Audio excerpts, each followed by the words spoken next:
Okay, question ఏమి ఇచ్చాడంటే a particle moves in a straight line with its retardation proportional to its displacement X, change in kinetic energy is proportional to.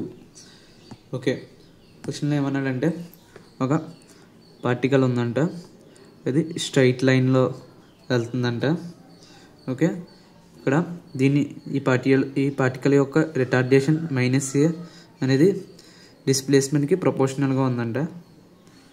Okay, ఇప్పుడు క్వశ్చన్లో ఏమంటున్నాడంటే change in kinetic energy దేనికి proportional అని అంటున్నాడు. Options ఇచ్చాడు, 4 వాటిలో దేనికి ప్రపోర్షనల్ అని అడుగుతున్నాడు. ఓకే, ఇక్కడ starting velocity, initial velocity v1 అని అనుకుందాం, ఫైనల్ వెలాసిటీ vf అని అనుకుందాం. ఓకే, లేదా పార్టికల్ అనేది ఒక 0 నుంచి x డిస్టెన్స్కి మూవ్ అయిందని అనుకుందాం. ఓకే, ఇప్పుడు కండిషన్ ఏమి ఇచ్చాడు మనకి, -a is directly proportional to x. Okay, ఇప్పుడు -a is equals to some constant into x.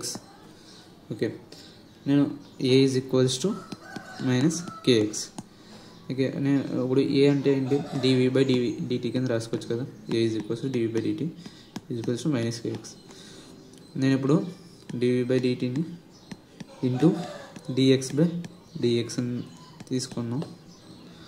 ఇది ఒక మెథడ్ తెలుసు కదా మనకి. ఓకే, ఇప్పుడు ఏమవుద్ది, dv/dx into dx/dt that equals to -kx.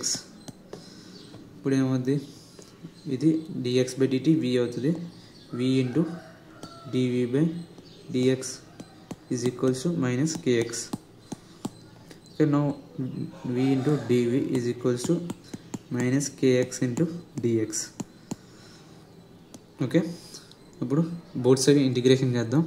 Integration of vdv is equals to -k constant కాబట్టి బయటకు వచ్చేస్తుంది, -k into integration of x dx. ఇక్కడ లిమిట్స్ ఏమి తీసుకోవాలంటే, ఇక్కడ వెలాసిటీ v1 నుంచి vi నుంచి vfకి వెళ్తున్నాం కాబట్టి నేను అదే తీసుకుంటున్నాను, vi టు vf. ఓకే, ఇప్పుడు ఇక్కడ లిమిట్స్ ఏం తీసుకుంటామంటే 0 నుంచి xకి వెళ్తున్నాం కాబట్టి 0 to x అని. ఓకే, ఇప్పుడు ఇంటిగ్రేషన్ ఆఫ్ v ఏమవుతుంది, v²/2 ఈక్వల్స్ లిమిట్స్ అంతా vi to vf that equals to, ఇక x ఇంటిగ్రేషన్ చేస్తే x²/2 into limits 0 to x. Okay, ఈ లిమిట్స్ అప్లై చేస్తే ఏమొస్తుంది, 1/2 into v final square minus v initial square that equals to -k/2 into x². Okay, ఇంత వచ్చింది. నేను both sides mతో multiply చేస్తున్నాను, అంటే ఇంటూ m చేస్తున్నాను. ఇప్పుడు ఏమవుతుంది, ఇది ½ m v final square minus ½ m v initial square that equals to -1/2 into km x². Okay, ఇక్కడ చూస్తే దీన్ని అబ్జర్వ్ చేస్తే ఇది చేంజ్ ఇన్ కైనెటిక్ ఎనర్జీ అవుతుంది.